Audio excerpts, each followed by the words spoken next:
Thank you for staying here on Joy News Desk. Now, parades were held across the country to mark Ghana's 60th independence anniversary. As usual, we had the march past, cultural displays, and speech by the president. Now, because of the heat, a number of people got lightheaded and fainted, and this happened at most parade centers. The event itself has attracted a lot of criticisms, with some claiming it's dragged 4 hours. I have Jefferson Sackey, a member of the Ghana 60 Years On Committee, to discuss matters arising. Thank you so much for your time, Jefferson. Ben, it's great to see you. Great to see you too. Happy anniversary. Morning. Happy anniversary to you too. Now, first of all, let me say congratulations. The program started on time, and that's one thing a lot of people have commended the team for, that you started the program on time. But a lot more people are criticizing the length of the program and the fact that there was really nothing spectacular about it. What's your reaction to that? I'll be very surprised to hear that there was really nothing spectacular about it, because I mean, this is an anniversary that had a national planning committee being put in place to ensure that it goes on well, smoothly, considering the theme of the anniversary celebration, which is mobilizing for Ghana's future. At the Independence Square yesterday, you had, a very strong cultural representations of all 10 regions of our country. That alone for me was spectacular. For the first time, you had an arrangement where you didn't need to have all the kids standing in the sun for all the 4 hours during the march past. So the plan was that let the kids come in early, feed them with good food, enough food, let them stay in for a while, march past His Excellency the President. He takes the salute, he responds, and then after that the kids go in to sit down. And so for the first time yesterday, you didn't have kids fainting and all that. And I think that is a strategy that would be very good for fainting us in Accra, but in other parts of the country we had issues of kids fainting. So this is an example. Of course, it's a test point for us yesterday. We've been able to succeed in Accra, and so moving forward in all the other regions, I think this is a very good example that we need to ensure that it takes place in all the other regions as well. Look, the theme of the anniversary celebration is mobilizing for Ghana's future. These issues about what the president is saying and all these things are things that are quite legitimate, that I think we need to sit together as a nation and find ways of talking them through and understand it. The history of our country is very important, no two ways about that. And I strongly believe that no single person can change the history of any nation. And so you hear the president talking about people who fought for Ghana's independence. You have unsung heroes. Of course, during the time of independence, there were soldiers who fought, there were market women who rallied and demonstrated across the length and breadth of our country. The story is being told of how these people also contributed to the success of our country. 60 years on, we strongly believe that we need to tell the Ghanaian story, the Ghanaian history, in a very positive light. There is no point in dividing our nation, or arguing especially arguing when you have a theme that suggests that we should rather, mobilize for Ghana's future. All right, now let's talk about the event proper.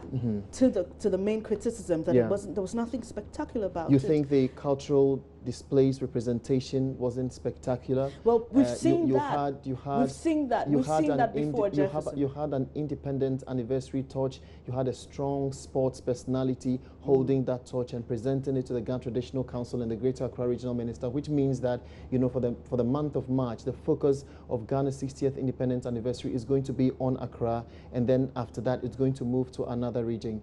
Whatever we did yesterday is supposed to symbolize something. It's supposed to unite us as a nation. Every single individual at the Independence Square yesterday had the national flag, the Ghana national flag, flying it with all pride.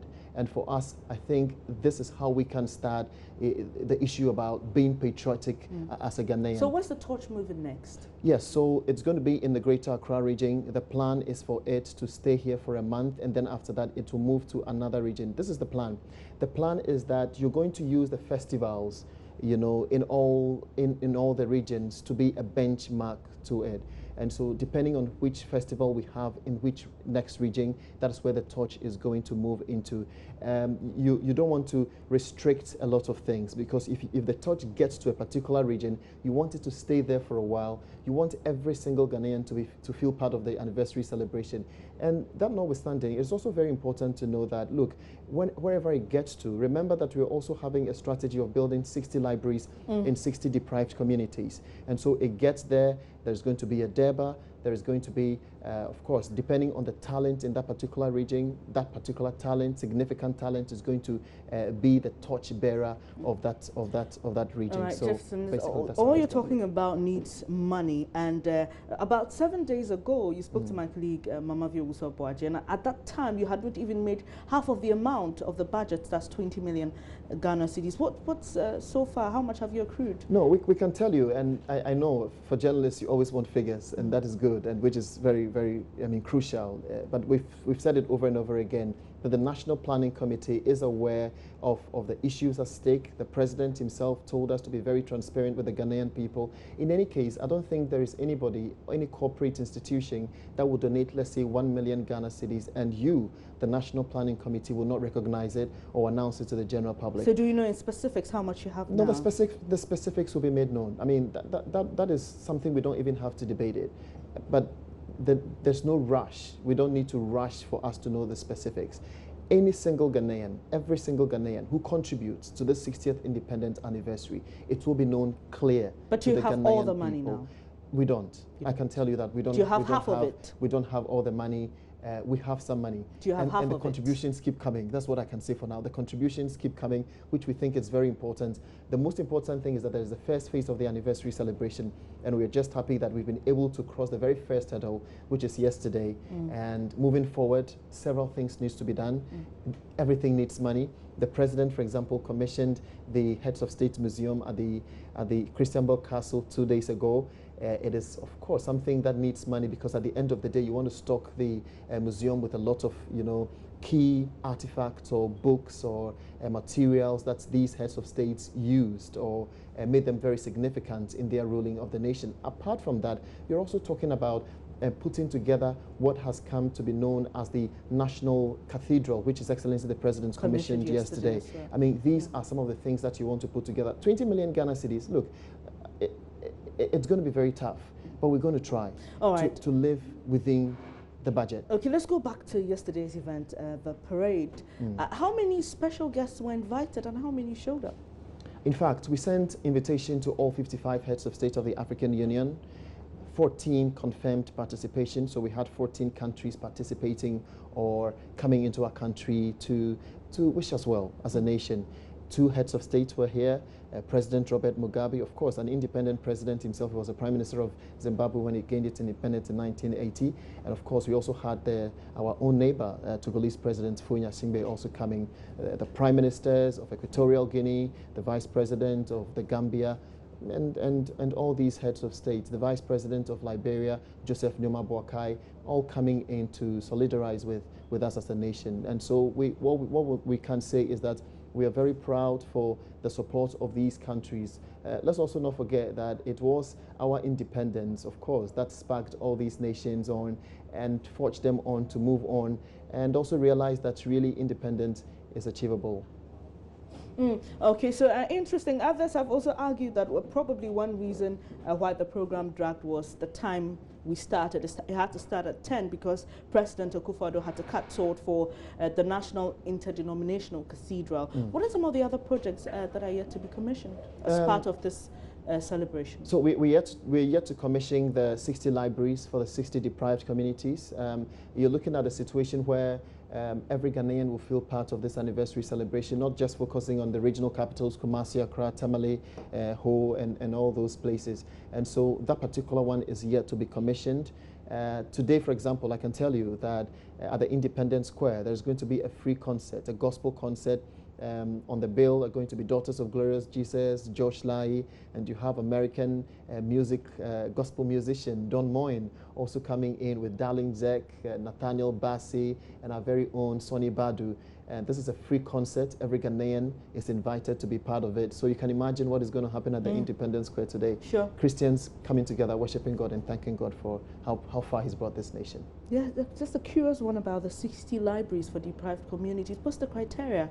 I mean, because I'm sure there are more than 60 deprived communities. Yes, they in are. Ghana, They so, are. But I mean, how are we going to select those communities? This is something that you're going to leave it to the district assemblies to make their own decisions, because you don't want to, station these libraries in the capitals, because of course there may be good schools and good libraries and all those things there. So depending on what the districts or the regions come up themselves, That's what the National Planning Committee is going to follow on that. And what's the time span for these projects? Are they all within 1 year? Because within at the end of the year, our celebration is going to end on the 6th of March 2018, right there at the Independence So by Square. the 6th of March 2018, you're going to finish all these projects? All these projects will be done, specifically for the 60th Independence Anniversary celebration. And you're still raising the 20 million? We are still raising it. You see, the good thing about this thing is that, look, if you're able to raise more than 20 million Ghana cedis, it becomes Ghana's money. You understand? The 20 million is the target. So assuming you hit 25 million, your target is 20. It means that the country has been able to I'm very gain curious 5 about million. the money, because we needed to fund all these projects. So what's the progress of the funds? You know, when the committee announced for stakeholders and private institutions to donate, you know, we saw a lot of people coming for. But what's the progress now? Do you still have, you know, the numbers? You see, you can only encourage corporate Ghana to keep supporting. I can tell you the enthusiasm is there, but the fear basically was that after the 6th March parade, March past, perhaps the enthusiasm is going to die down. But that's not going to be the case. You have to build the media momentum. You have to be able to, you know, encourage people to support this particular campaign. And that is why the I Pledge campaign has become so crucial to us, that every single Ghanaian does pledge his commitment to his country. If you're a journalist, pledge to be very committed in telling the truth with the reports and the reportage that you put together. If you're a doctor, you'll be committed with the work, the kind of work that you do. If you're a politician, you eschew corruption and ensure that at the end of the day, the little contribution that you can give as an individual in helping build our country will be quite achievable. And Jefferson, I mean, I'm just wondering, is it possible that yesterday's event was affected by the short time you had? Just curious. Did it in any way affect the team? No. Listen, would yesterday's event have been better, for example, if the MPP was in power a year to 6th March? Would it have been better? Did you need more time? No, see, the National Planning Committee were really aware of the challenge because, listen, this is the first major project, or should I say event, of an Akufo-Addo administration. And so we were very careful of how to do it. We were careful of how to go about it. The most important thing for us was to have a clean, clear event with no hitches. Did you have that? I think we did. I mean, the Ghanaians will be the very best judge for this. We had a very clean, clear look. The timing was so precise. His Excellency the President at exactly 10 a.m. had entered the perimeters, the gate of the Independence Square. By 10:05, he was on the stage receiving his salute. Everything was planned. Everything you saw at the Independence Square yesterday was exactly how the National Planning Committee, you know, planned for it to be. We knew, for example, that the media was so crucial in the development and the success of this program. There were 3 different press conferences that were held with the media to ensure that communication gets there as planned. At the end of the day, the security services are going to do their job. There are going to be 2 media stands for media. We only accredited 150 media. And you should understand, if you give everybody the chance, you know, to crowd the place, then it's going to take away the beauty. And all these things, I think, were planned on paper. And in execution, I think it went just as Mr. Sackey, your final words? I think that my final words will basically be on the theme of the anniversary celebration. We've come a very long way as a nation. And for some of us in our 30s, we think that our country, if for nothing at all, we have our own challenges. But we've also chalked up some successes. In my own field of journalism, you will understand, growing up, I had only 1 television network in Ghana. If you miss the GTV news at 7, you are done. You have to wait for the next day to watch the news. Today, you have multiples and multiples of media houses. That alone, in my field of journalism, can tell me that, look, your country has its own challenges, but you've achieved something at the end of the day. And you have to thank God for that. It is only in appreciation of what God has given you that is going to add more things to you. Thank you very much for your time, Dennis, Jefferson. thank you. Thanks for so much. having me. Just spoke to Jefferson Sackey. He's a member of the Ghana 60 Years On Planning Committee, just doing some analysis of yesterday's event and what you can look forward to in the coming days, because this is going to be a year-long event. You're watching Joy News Desk. Emmanuel Abwajiriafe is up next with business. Please stay with us.